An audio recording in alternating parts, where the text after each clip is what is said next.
Hey everyone, today we're looking at Fractured Strings by Spitfire Audio. Now this is a collaboration with Bleeding Fingers, which includes Hans Zimmer and James Everingham, two amazing composers. And I believe a lot of these sounds were created while working on the score for Frozen Planet 2. So today we're going to dive into this library, so hopefully you can get a better idea if it's right for you or not. So let's go.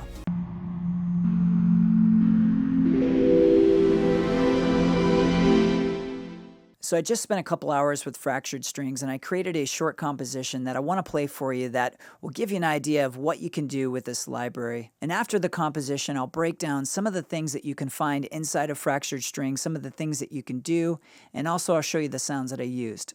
So this is the project inside of Cubase, and I only used 10 stereo tracks, so this will show you how much you can do with this library with just a limited amount of tracks. And if you look at the project, the dark blue strings are the tracks from Fractured Strings, the red tracks are from Spitfire's Abbey Road 1, and the turquoise tracks are from Cinematic Frozen Strings. And these three libraries sound phenomenal together. So I used 5 tracks from Fractured Strings, 3 from Abbey Road 1, and 2 from Cinematic Frozen Strings.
So this is a GUI for Fractured Strings, and I do find it pretty intuitive.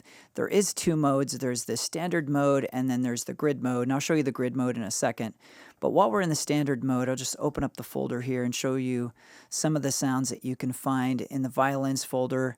You have all these sounds right here. The declamatory shorts are absolutely fantastic, and I used those in this composition, both the violin declamatory shorts and the cello declamatory shorts. But you have all these sounds that you can choose from: statements up, splinters down. I honestly haven't had a chance to go through all of them yet, but the ones that I have tried sound really great. Then here's the cello folder, which you can see kind of mirrors the same type of sounds and patterns and intervals that you get inside of the violin folder. So you have the declamatory shorts, statements up, down, splinters up, down, piz strums, rotations up, down, and dispersals.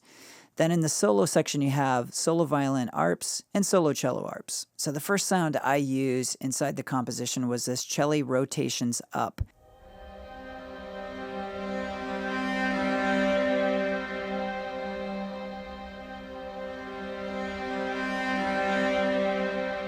Then to the C.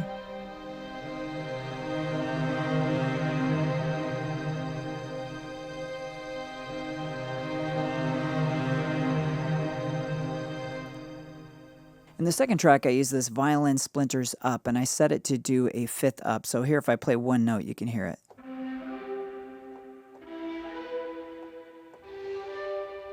But in that section, I actually played chords, so it sounded like this. It's a C minor.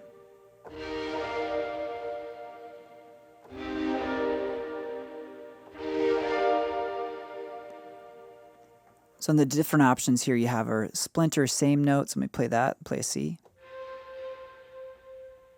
There's up major second, up minor third, up major third, fourth, and then the one I use, the fifth. And as usual, you do have several different mics that you can choose from.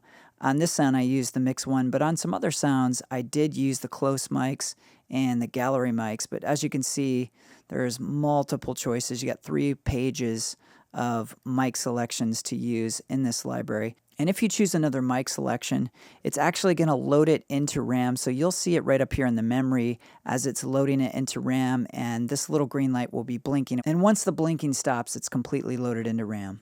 Now, one of the tracks I just love right off the bat are these declamatory shorts, and there's both cello declamatory shorts and violin declamatory shorts.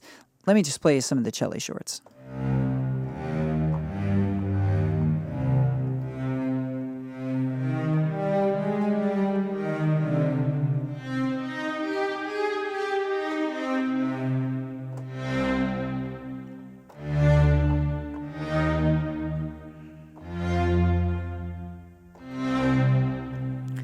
Those sound really great, and I used them in the composition right here.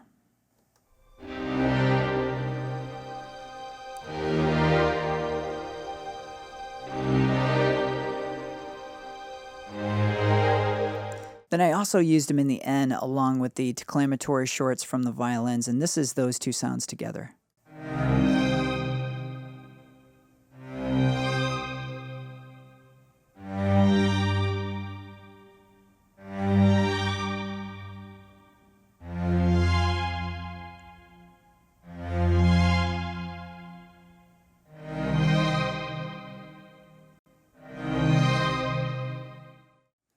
Now here's the violin declamatory shorts along with the cello declamatory shorts, and I was playing single notes on the cello, but I was playing chords with the violins.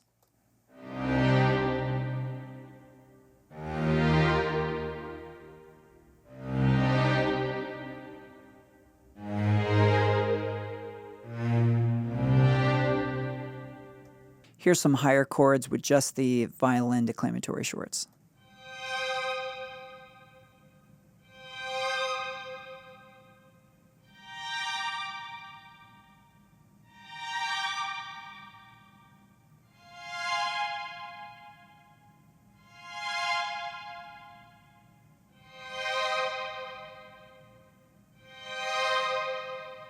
Now in this track, I got to use the grid mode inside of Fractured Strings, and the grid mode is really fun to use. Let me play this track for you soloed, and then I'll show you how I was able to create these beautiful intervals using just single notes. And there's a second layer that comes in the second half of this track where I was able to choose different intervals, and they really weave together nicely.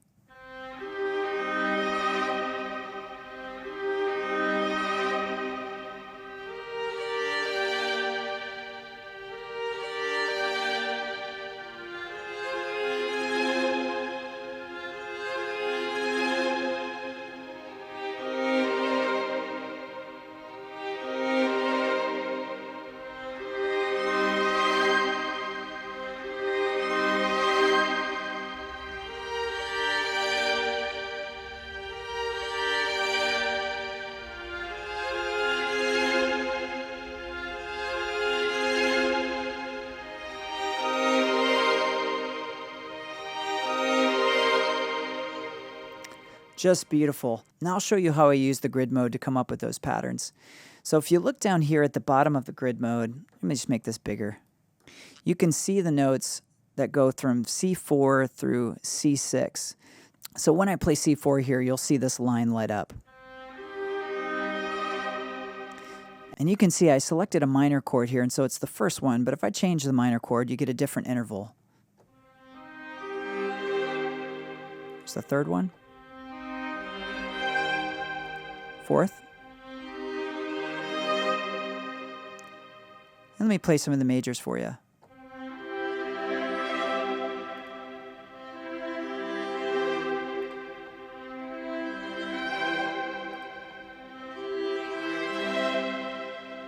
And you have so many different ones that you can choose from. Let me just select one at random. Here's a major add 6, the second one. Let me play another one, major add. Let's do this one.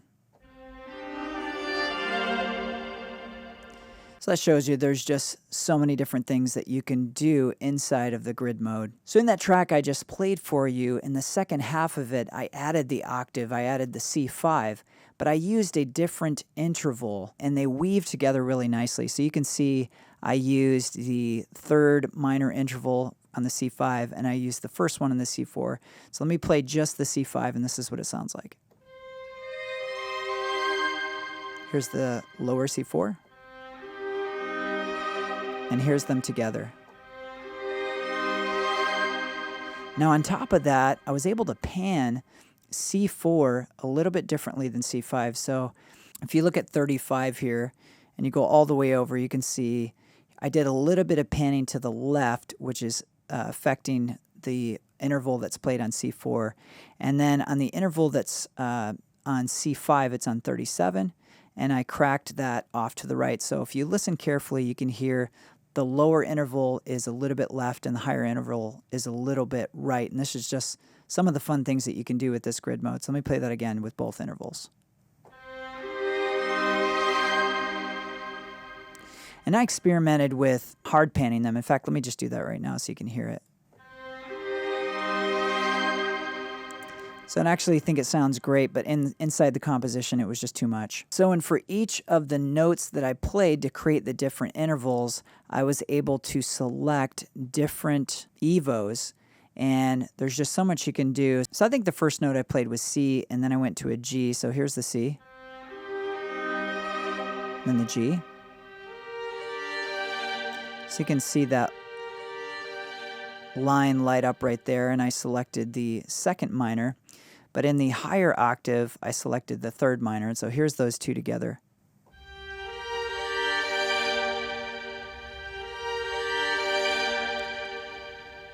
And again, I did the same thing with panning, just cracked one off to the right and one off to the left. And you get this just really lush sounding stereo, beautiful performance that just makes this particular library very unique and special. Then you also have this randomized function, and this can be a great catalyst just to discover some new intervals. Let me play a C here. Gorgeous. Higher C.